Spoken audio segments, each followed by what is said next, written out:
And we're back to learning Photoshop in a year, day 234. Let me show you the Craquelure filter. I hope I pronounced it correctly. You can find it as always under filter gallery. And this one's in the texture folder right here, the last one, first option. You can also find it in the drop down where it's alphabetically sorted. We have 3 ways to adjust it.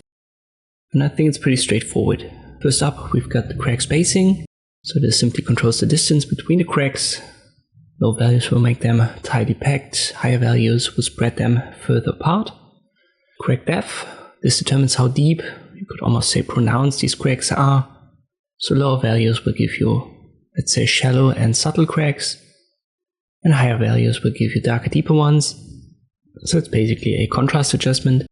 And then finally, we can also crank up the brightness by using a high value here, or we can darken them by going down. For result here, I want to go fairly up with the brightness, depth around the middle, and the spacing a little bit in the lower third, and then we've got this nice result.